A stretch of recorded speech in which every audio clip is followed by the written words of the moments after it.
Nosotros, don Gabriel del Río Doñel, secretario general de la Confederación Autónoma Sindical Clasista, la CAS. Diablo, ese nombre es difícil de pronunciar, tiene que leerlo otra vez. No, porque estamos asociados con ese nombre, todos los periodistas, pues claro, más de 50 años. Se nota que la luz es de otra generación. Pero ya no hay y no se puede poner más simple eso. Sí, no, pero déjame decirte algo. Pero la CAS, la vaina del agua. Pero si me tocara... Fidel, llámanos, Fidel, para que nos explique lo de las averías en estos barrios. Pero si me tocara a mí presentarlo, Julio, con respeto te digo, Gabriel del Río es una marca en este país. El solo nombre de Gabriel del Río es una institución porque es un hombre que durante más de 40 años se ha dedicado a la defensa de los derechos de los trabajadores. Así es. Y no parece ser un hombre de mucho dinero usted.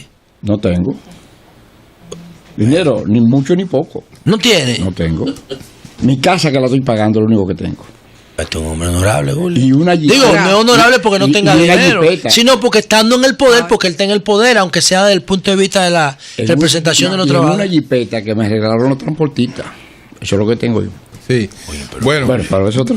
Don Gabriel, hay que darle un Cassandra a este hombre por su honorabilidad. Ahora, don Gabriel, yo sé que en su caso es símbolo de honestidad, pero hablando de lo de la luz, tampoco podemos promover a la audiencia que nos está oyendo, a los jóvenes, en no hacer dinero. Yo lo acabo de decir. O sea, hay manera de hacer dinero de manera legítima.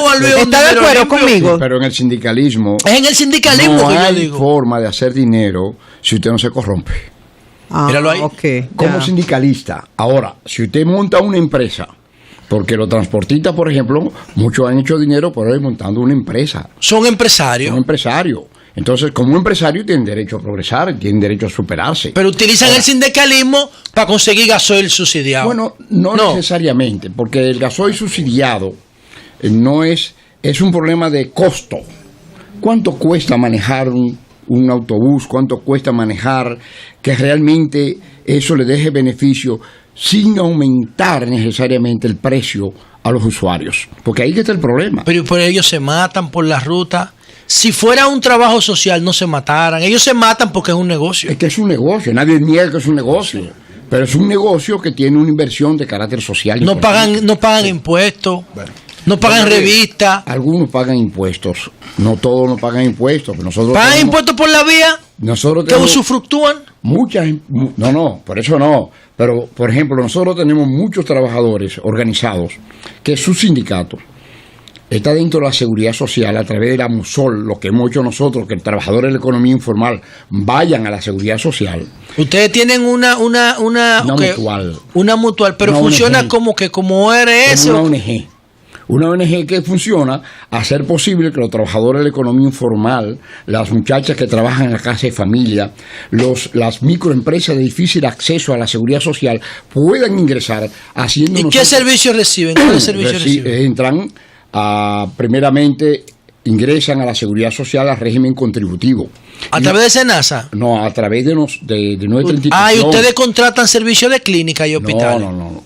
Lo único que nosotros hacemos es, o un trabajador, por ejemplo, un sindicato de transporte, que no tiene posibilidades de ingresar a la seguridad social. Porque están en la economía informal. Porque están en la economía informal. Sí. Entonces nosotros hacemos de empresarios, somos como los empresarios de ellos. Los empleadores. Los empleadores, un empleador informal, ¿no? Okay, y entonces nosotros somos los empleadores y ellos nos pagan a nosotros. ¿Y ustedes a quiénes les pagan? A la tesorería de la seguridad social. ¿Y la tesorería qué servicio le da? ¿Qué carnet le entrega a ellos? No, como automáticamente en el régimen contributivo de la seguridad social. Ah, con cualquier ARS privada. Claro, con la RS privada y la AFP que ellos quieran. Ah, bueno, qué bien. O sea, ingresan con todos sus derechos como un trabajador formal. ¿Y qué cantidad de trabajadores hay en esa condición, en esa situación? Nosotros tenemos con la familia, directamente tenemos más de 9,000 ya afiliados. Vendedores eso es una empresa grande. Claro, somos como la cuarta empresa más importante en la seguridad social. Y nosotros tenemos vendedores. Primera vez que yo escucho lo de Musol. Yo no sé si ustedes alguno aquí lo no lo había escuchado. Primera vez, eso es nuevo para mí. Bueno, es nuevo, pero eso tenemos ya 5 años trabajando. ¿Y ustedes se rigen por el mismo sistema de seguridad social de la ley 87-01? Claro, es la única central que ha promovido este sistema, la CAS. Claro, la única central que ha promovido eso, como la única central que promovió Infotec. porque Infoté lo hicimos también nosotros. El Infoté es un resultado nuestra, de una lucha de ustedes. De una creación de ustedes. En nuestra oficina nosotros hicimos la ley junto con el diputado Henry Molina en ese entonces. Henry Molina, sí, el gran laborista, ¿no? Claro, y sometimos el proyecto. Fue una idea de Henry Molina, primeramente. Mira qué bien. Como dirigente modelo de cooperativo. Y sometimos el proyecto y hoy nos sentimos muy orgullosos. Cuando nosotros nos preguntan cuál ha sido, en sus 51 años de existencia, cuál ha sido la obra más importante que ustedes han hecho para los trabajadores del país, nosotros tenemos que decir Infotep. Infotep que debía estar en todas las provincias del país. Pero Infotep. El Estado no paga suficiente menos dinero, más Infotep. Pero no paga suficiente dinero el gobierno para promover la formación técnico profesional. Entonces, que es lo que necesita la economía, técnico profesional. Don Gabriel, fundamentalmente. Y bueno, Pepe Abreu es pobre también, Pepe Abreu. Eso habría que preguntarle a él. Yo pero creo no, que es pobre. Es pobre Pepe Abreu. Digo, pobre no, digno, honorable, porque no es pobre. Yo creo que sí, digno y honorable. Y hay que ser pobre para ser serio. No, yo dije digno y honorable, por eso corregirlo. No necesariamente pobre. Son las 9:17 minutos. Entonces, después no, yo no soy rico. Estas informaciones muy interesantes que hemos alcanzado con estas Julio, ¿qué dice eso? Cuestiones. Entonces, yo quisiera que usted nos hablara del tema de la modificación del Código Laboral. ¿Cuál es la posición que tiene la CAS con la modificación del código laboral? El tema más polémico hasta ahora es el que tiene que ver con la cesantía, porque parece que hay cierto consenso en que hay que detener las mafias laborales que están perjudicando bastante el ejercicio del derecho laboral. Pero en el caso de la cesantía, ¿cuál es la posición suya? La posición nuestra es que la cesantía, como su nombre lo indica, es un derecho, un auxilio que se da al trabajador. El auxilio de la cesantía. O sea, cuando un empleador despide a un trabajador sin causa justificada, tiene que hacerle un auxilio para que ese trabajador va a quedar cesante. Y va a quedar cesante sin su culpa. Sencillamente porque el empleador dijo, yo usted no lo quiero aquí y usted se va. O usted está formando un sindicato, yo no quiero sindicato y lo despido. O sea, le hago un que eso es ilegal también. No. La ley dice, el Código de Trabajo dice que cualquier empleador puede despedir a un trabajador, puede desahuciar. Son dos figuras. ¿Por una labor sindical? Claro. No, por una labor sindical no. No, la labor sindical no, porque ese es otro aspecto. O sea, el Código habla con mucha precisión, dos figuras.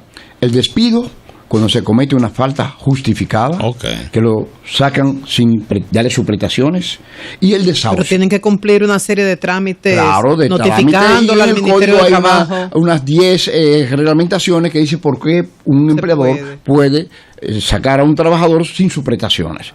El otro es el desahucio, el auxilio de la cesantía.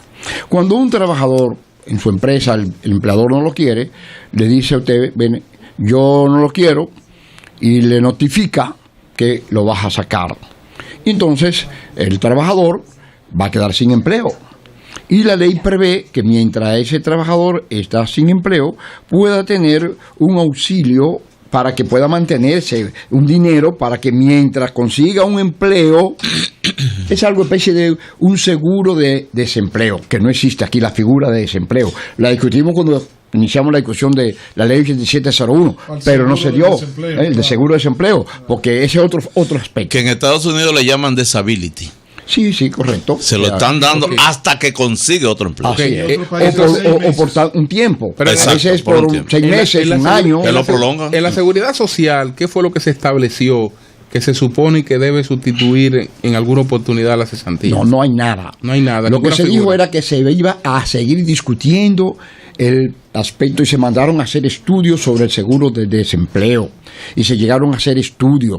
La misma OIT intervino, pero el problema es quién paga el seguro de desempleo. Ahí que está el problema. Pero la seguridad social no genera fondos suficientes para el seguro de desempleo. No. Es un seguro separado, no genera suficiente, ni siquiera para tener buenos, por ejemplo, de medicina, ni siquiera para pagar la buena medicina, porque a ti te dan 3,000 pesos anual. Una barbaridad eso. De una enfermedad te va, de una ida a un hospital.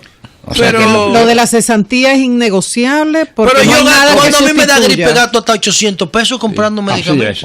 En una gripe. Entonces no tienes dinero la seguridad social. Y después dice que no eres rico. Entonces, él dice que es rico porque tiene posibilidad para comprar su medicamento. Pero es verdad, porque ustedes, es verdad, uno no puede dejar de trabajar. Porque claro que no. Entonces la cesantía, nosotros decimos que es innegociable. Nosotros no podemos caer que el trabajador pierda sus derechos adquiridos. Nosotros no podemos caer en una situación que le digamos ahora al trabajador, mire, usted la cesantía, usted no tiene derecho. Entonces nosotros decimos, vamos a negociar el código. Hay muchas cosas que se pueden mejorar en el código. ¿Cómo cuáles? Lo de la cesantía usted no está de acuerdo, es un aspecto innegociable. Es un aspecto innegociable. Ahora, ¿qué aspectos pudieran variarse? Por ejemplo, nosotros decimos, cuando tenemos un sindicato y vamos a una negociación colectiva, tiene que tener el 51% de los afiliados de la empresa en el sindicato. Si no tiene el 51% de esos trabajadores, no hay negociación colectiva. Es una aberración, la misma OIT ha dicho eso no es posible. Entonces, ¿qué es lo que nosotros vamos a proponer? Que cuando usted forme un sindicato, aunque tenga 20 o más trabajadores, lo que usted tenga, esos trabajadores tengan derecho a negociar su pacto colectivo. Y no tienen que tener el 51% de los trabajadores de la empresa para negociar un pacto colectivo. Entonces, eso es una de las propuestas que nosotros vamos a proponer. Por supuesto, si nosotros tenemos un sindicato que tiene 25 trabajadores, el mínimo es 20. Ahora hubo un conflicto, a propósito de este tema, el conflicto más reciente fue entre los trabajadores, los transportistas de combustible y las empresas distribuidoras. Ellos aspiraban a negociar un pacto colectivo, pero resulta que los transportistas no son la mayoría dentro de esa industria. No representan y por lo tanto no tenían derecho a la negociación de un pacto colectivo, porque yo me imagino que todo lo que procura es que cualquier negociación beneficie a las mayorías. Claro. Si usted no es mayoría, entonces usted no puede tener privilegios sobre las mayorías. Sí, lo que pasa es que hay un derecho. Un pacto colectivo, cuando usted lo firma, de acuerdo a la ley, aunque no tenga la mayoría de los trabajadores en su sindicato, por ejemplo, sí, se extiende a todos los trabajadores de acuerdo a la ley. Claro. Es para todos, aunque no estén en el pacto colectivo, aunque claro, no estén en el sindicato. Entonces, lo que pasa en ese sindicato es lo que estamos diciendo. Si yo no tengo la mitad más uno, o sea, 51% de los trabajadores, si no lo tengo en mi sindicato, no puedo firmar pacto colectivo. Pero es que yo creo que si usted no se lo ha ganado ese derecho, tampoco debe tenerlo, porque si usted como sindicato no es capaz de ganarse a la mayoría de los trabajadores de una empresa, es decir, a usted llegar a tener el 51% de esos trabajadores... ¿Y la represión empresarial? No, pero por el contrario. Si ellos son... Si ellos son indiferentes, porque hay un sindicato en una empresa, ese sindicato no se gana a la mayoría de esos trabajadores, que es el 51% que se exige hasta ahora, entonces ¿cómo puede negociar en representación de todos? Si todos dicen que no tienen la confianza en ese sindicato. Porque no se la dan, no le están dando el apoyo. Aquí ahí tenemos un problema de fondo. Sí. Todo el problema de la cesantía es un problema de fondo de la libertad sindical. El problema es libertad sindical. ¿Por qué te voy a decir libertad sindical? Mira la cesantía. Si yo soy un trabajador de una empresa y yo llego a cumplir mi periodo normal de 30 años y 60 años, a mí no tienen que darme legalmente cesantía. La cesantía no es un problema. ¿Por qué existe el auxilio de cesantía? Para proteger al trabajador cuando el empleador no lo quiere en la empresa. Entonces, la cesantía no es ningún problema. Espere que ese trabajador cumpla sus 60 años de edad, sus 30 años, un buen trabajador. Entonces, como pasa mucho, y después viene la pensión. No tiene que darle cesantía legalmente. O sea que cesantía no tiene que darle legalmente, sino usted no lo despide. Entonces, el problema es la libertad sindical. ¿Por qué no crecemos los sindicatos suficientemente en nuestro país? Porque no hay libertad sindical. No hay libertad sindical suficiente. Aquí hay... ¿Qué le hace falta? ¿Qué no hay? ¿Qué debería haber? Bueno, sí, la voluntad del empleador que permita que la ley se cumpla. El empleador no permite que la ley de la libertad sindical se cumpla en nuestro país. Estoy hablando no de todos los empleadores, porque si dijéramos que todos los empleadores dijéramos no hay sindicato. Hay sindicatos en muchísimas empresas, pero la gran mayoría, tú coges Zona Franca de Herrera, ¿cuántos sindicatos hay? Ninguno. Teníamos uno. La zona industrial de Herrera, usted dice. La zona industrial que está ahí al lado. Okay. No hay uno. Tú coges la mayoría de las industrias de Zona Franca. ¿Cuántos sindicatos hay? Se pueden contar los sindicatos en Zona Franca. Y no solamente que se pueden contar, sino que no crecen. Nosotros tenemos sindicatos en una empresa, por ejemplo, en Zona Franca, que tiene 1,000 trabajadores y tenemos 40 trabajadores en la zona. ¿Por qué? Pero esto es responsabilidad de los empleadores o de los propios empleados. Porque en otras estructuras vemos que hay falta de conciencia. No me refiero a empleados, pero por ejemplo con la asociación de padres. Los padres no se agrupan, no se asocian para defender sus derechos ante las escuelas. Entonces, en este caso, ¿no habrá un poco de falta de conciencia de parte de los trabajadores? El problema es el temor, el miedo a ser despedido. Este es un país que no hay suficiente empleo. Yo tengo un empleíto, tengo que cuidarlo. Y cuando yo tengo que aguantarle al jefe. Exactamente lo que le dé la gana. Si es parte de la cultura. Es parte de la cultura. Si el trabajador quiere organizarse y se organiza y el empleador dice yo no quiero sindicato aquí en mi empresa, entramos en un pleito que ustedes no se pueden imaginar. Claro, esos pactos colectivos salvan al tema, y preservan los empleos de los trabajadores. Con relación al tema de las mafias sindicales. Bueno, no, las mafias laborales, no sindicales, Julio, laborales. Pero ¿por qué se da la mafia? Mire, si nosotros tenemos un sindicato que funciona, están establecidas en las cláusulas del pacto colectivo cómo manejar los conflictos. Y dice, un conflicto que se presenta, hacemos una mediación, trabajador, empleador, nos juntamos, discutimos y resolvemos. Y no entra la mafia. ¿Cuándo entra la mafia? Entra la mafia cuando un trabajador es cesanteado, es despedido, es desanteado. A ese trabajador tienen que pagarle durante 10 días, en 10 días tienen que pagarle sus prestaciones. Claro, como dice el Ministerio de Trabajo, y no le pagan. No le pagan, ahí es entonces que viene el conflicto. La gran mayoría, más del 98% de los casos de conflictos es primeramente en empresas que no hay sindicato. Donde hay sindicato no hay problema. Está claro, Entonces, el problema es que cuando ese empleador no le paga durante 10 días a ese trabajador, tiene que pagarle por cada día después de 10 días. Una penalización. Un día sí. De su salario diario tiene que pagarle extra. Y ahí es que entra el abogado. Gabriel, y recuperar. Si la empresa cumpliera, no se produce la mafia. No, mire, el caso se da de la manera siguiente. Porque no es que las empresas no cumplen. Muchas empresas cumplen. Usted sabe qué es lo que se da. Cuando usted sacó, y usted, yo digo usted porque ha estado en todas estas discusiones, cuando eliminan la capacidad de mediación del Ministerio de Trabajo y lo mandan todo ante un juez, yo creo que ahí se ha creado una situación difícil, porque usted sabe muy bien que no al día número 10, no. Usted manda a un trabajador hoy a la Secretaría de Trabajo a calcular sus prestaciones y ese trabajador no ha llegado a la Secretaría de Trabajo cuando ahí lo atrapa cualquiera y lo pone a firmar un documento y lo apodera de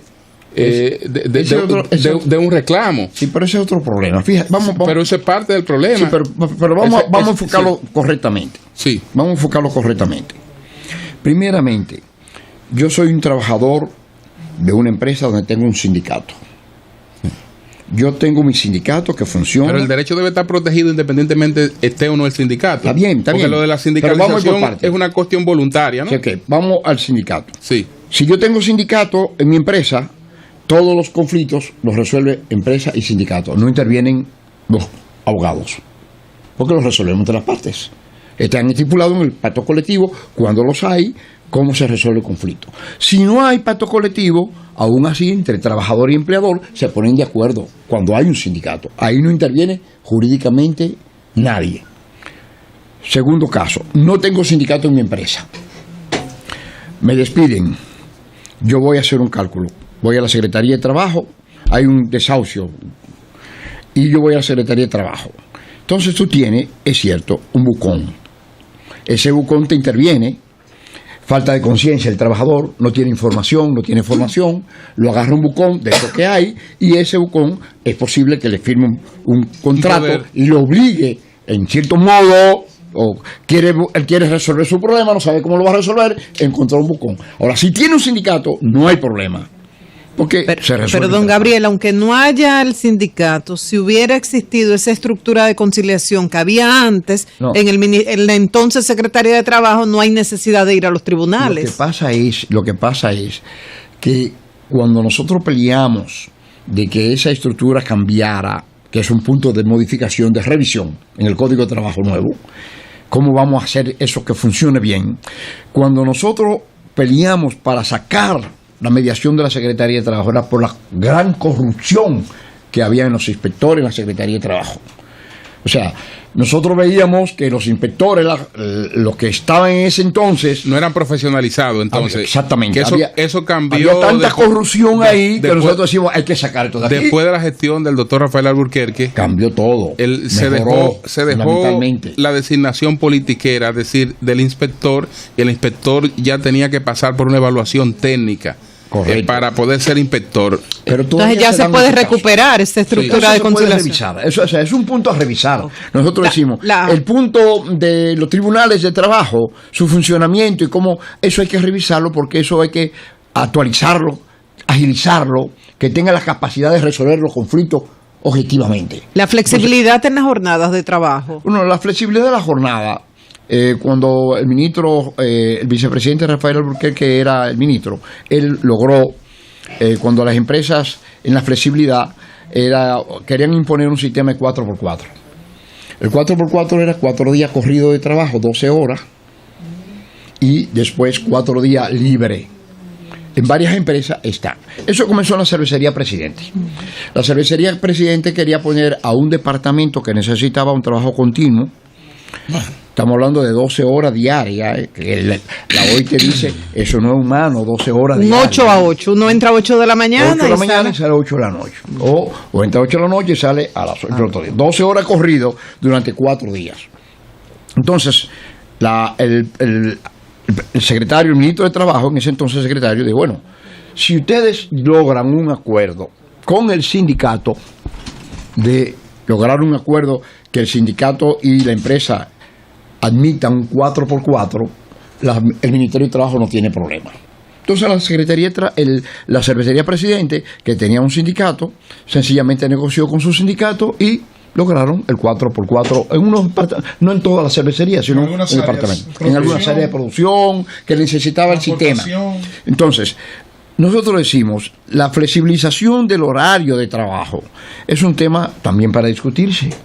Es un tema que amerita una discusión, porque el trabajo de 4x4 tiene sus bemoles, como decimos, no todo es bueno, pero de todos modos es un tema a discutirse. Vamos a discutirlo, vamos a analizarlo, qué es lo que conviene en tal área, y nosotros no estamos en contra de que haya cierta flexibilización para que haya una mayor producción, una mayor productividad, sin que afecte necesariamente al trabajador. ¿Cuál es su posición con relación a la regulación de la mano de obra ilegal en la República Dominicana? Hay que regularizarla. En todos los países del mundo se regulariza. No se puede dejar eso como teníamos actualmente, un relajo, un desorden en ese asunto. Toda mano de obra extranjera tiene que estar regularizada en función de las necesidades que tenga el país. ¿Usted está de acuerdo con la sentencia? ¿Cómo? ¿Usted está de acuerdo con la sentencia del Tribunal Constitucional? Lo que a mí me preocupa de la sentencia, en principio sí, porque es una regularización. Ahora, todos estamos con la regularización. Claro. A mí lo que me preocupa es el aspecto humano de muchas de esas personas, que hay que buscarle solución. Ya se comenzó a buscar una solución, pero esa es mi preocupación. Y usted escuchó lo que dijo el doctor César Pina Toribio, por ejemplo, con un solo de los padres, el papá o la mamá, que esté como legal, ya le toca la ciudadanía. Sí. O sea, que no es como la gente piensa. No. Es que se ha enfocado mal, igualmente que lo del año 1929 y todo esto. O sea, ha habido un enfoque... No mandaron a revisarlo todo. O sea, que es un enfoque negativo. Pero yo sí creo que hay que regularizar. Ningún país que tenga cierto sentido mínimo de organización puede permitir que aquí entre todo el que le dé la gana y como le dé la gana, por Dios, eso no tiene sentido. Pero no solamente los haitianos. No. Mire usted, señor Gabriel del Río. Chino, árabe, cada vez que usted ve un chino caminando en la calle, no, yo estoy hablando de los chinos de Bonao, eso es chino histórico, no. Cada vez que usted ve un chino caminando por la calle, atrás de ellos hay $10,000 que alguien lo cogió. Bueno, pero es una forma. ¿Por qué no investigan eso? Está bien. Yo lo dije, lo de Jorge Blanco. Cada vez que usted ve un chino ahí caminando, hay $10,000 atrás. Que, oye, ¿saben qué lo cogieron? Lo cogieron al margen de lo que el Estado establece en actos de corrupción. Y nadie investiga nada. Me escribe Palacio, un oyente nuestro, don Gabriel, que siempre está en sintonía, un gran colaborador de nosotros, desde Suiza. Me dice que allá en Suiza tienen el derecho al desempleo durante 2 años y equivale a un 80% del salario mensual del trabajo. Busca otra comparación que Suiza. Pero hay que buscar un norte que sea avanzado para poder mejorar nosotros. Ahí floté en el aire. Indudablemente que hay muchas cosas. A Suiza van a parar los cuartos que se roban en todas las partes del mundo. Para finalizar el código de trabajo. Nosotros estamos de acuerdo que hay una revisión del código de trabajo. Ahora, una revisión no para perjudicar al trabajador, sino para mejorar el código de trabajo, porque se ha querido crear una imagen como que el código de trabajo da empleo y como que el código de trabajo va a emplear más trabajadores. No, señor, el código de trabajo no da empleo. Sobre el asunto de las pensiones, que no hemos tratado ese tema, ya el tiempo se nos terminó. El asunto de los fondos de pensiones, la posibilidad de emplear estos fondos en construcciones de vivienda, en otras actividades, ya se aprobó una ley. Diablo, ya sacaron ese tema de Julio, ahora que tú lo recuerdas. Y déjeme meterle de contrabando. Ya sacan los fondos de pensiones. En eso mismo que dice Julio de las pensiones. El periodista Milciades Pichardo. Ahora quieren tener un síndico también. El periodista Milciades Pichardo desde Cotuí me pide que le pregunte que en la Barrigol persiguen y cancelan a todos los empleados que le hablen de sindicato, si ustedes tienen conocimiento de eso. Bueno, ahí en la Barrigol hay un sindicato, entre comillas, que indudablemente tiene muchas dificultades porque la Barrigol, que es una empresa canadiense, tiene un buen sindicato en el Canadá y ellos ha habido muchas dificultades, como en muchas empresas, para que el sindicato funcione con libertad, para que el sindicato tenga derecho a reclamar muchísimas cosas, porque es que la figura del sindicato hoy día se ha querido satanizar. Un buen sindicato ayuda a la productividad, ayuda a la competitividad. Pero también, señor del Río, ustedes tienen que evolucionar porque ustedes no pueden seguir. Por ejemplo, el Partido de los Trabajadores en Brasil sigue teniendo el nombre, pero no la práctica. Claro que sí. El PSOE en España sigue teniendo el nombre de Partido de los Trabajadores, pero no la práctica. Entonces ustedes tienen que evolucionar. Por ejemplo, a un trabajador, cuando viene a ver, le conviene más que lo capaciten en el Windows nuevo, en el software nuevo, que le aumenten $1,000 de sueldo. Bueno, pero nosotros como o que lo capaciten en SAP. Sí. Ok, pero nosotros como sindicato hemos mantenido... Estamos en una sociedad del conocimiento. Claro que sí, y por eso nuestra preocupación ha sido formar al trabajador. Desde que nosotros nos fundamos en el 62, lo primero que hicimos fue un instituto de formación. Reclamen la expansión del Infotec, que es un producto de ustedes. Pero lo estamos reclamando. Pero además de eso... Fiscalicen la UAS. Nosotros queríamos ir a crear una universidad de trabajadores, la ULAT. Y como no pudimos crear la universidad, entonces creamos el Infotec. Entonces nosotros estamos preocupados por la formación y la concientización del trabajador. Ha despertado. Y trabajamos permanentemente en eso. Ahora mismo usted va al centro nuestro, que está aquí en kilómetro 12, que quisiera un día invitarlo para que ustedes conozcan nuestro centro.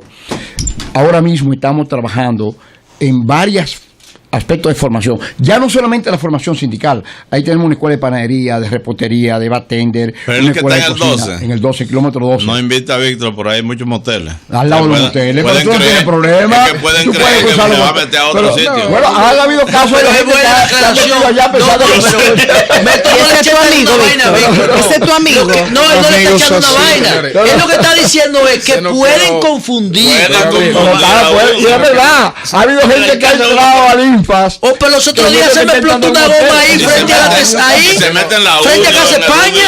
y yo no dije nada porque después van a decir no, pues iba a un motel. Ha generado mucho interés su participación. Clemento Morillo me escribe también, le dice, dígale a mi hermano que ya dígale a mi hermano. Clemente Morillo come solo. A propósito de tu pregunta, me dice, hola Víctor, Por favor, dígamele a mi hermano Julio que ya la Corte de Trabajo se pronunció mediante sentencia, que somos mayoría y que podemos negociar de manera colectiva. Okay. Y por otra parte, lo que yo sí quiero que le pregunten a don Gabriel, si ahora no pasa con la modificación del código, como la cesantía que se le entregó a las zonas francas. En la Barrigol hay Ya sindicato. se lo pregunté. En la Barrigol. Los Sí, miembros existe vinieron un aquí. sindicato, Ya le pregunté. pero con Explicaron muchas dificultades, pero ellos vinieron aquí. Hay dificultades, Sí, hay pero hay un dificultades. sindicato. Hay un Ellos vinieron aquí, los hay un directivos. Ya despidiéndonos, Julio, lo preocupante es Sí. que los empresarios tienen las expectativas de que a través del de la modificación del Sí, Código sí. de Trabajo Y pueden explicaron las incrementar dificultades que el tienen, empleo pero- formal. Y tanto Gabriel del Río como el doctor Rafael Alburquerque dicen que no, No. que el Código de Trabajo No da garantiza empleo. el derecho al trabajo, pero ni crea ni destruye empleo. Ahora, dicen ellos. Eso es así. Ahora, hay una cosa importante. Si yo a través de un código de trabajo quito las prestaciones que le corresponden al trabajador, yo puedo decir, bueno, si usted compara un trabajador de un empleador que quiere venir aquí al país y comienza a hacer una evaluación y dice, ¿qué gastos yo tengo en República Dominicana? ¿Qué gastos tengo en Panamá? República Dominicana tengo más gastos, voy a tener menos beneficio, entonces yo puedo decir, me quedo en Panamá que voy a tener más beneficio. Entonces estamos hablando de un punto de vista hipotético y de estudio real de lo que tiene que pagar un empleador. Eso puede ayudar. Si usted no tiene ninguna prestación ni nada y el empleador no tiene nada que aportar al trabajador, bueno, ¿qué es lo que buscan generalmente los empleadores? Ganar más. Entonces van ahí donde ganen más. Bueno. Entonces pero el Código de Trabajo no da empleo, regula empleo, pero no da empleo. Eso es una cosa falsa, una orientación que le han colocado algunos empleadores. No, con el Código de Trabajo va a haber más empleo. No va a haber ningún más empleo. El empleo lo da la modificación de la economía, transformar la economía para hacer posible que haya verdaderamente empleo. Bueno, muchas gracias, don Gabriel del Río, el secretario general de la Confederación Autónoma Sindical Clasista, la CAS. 9:42 minutos, cambio y fuera, Mabel.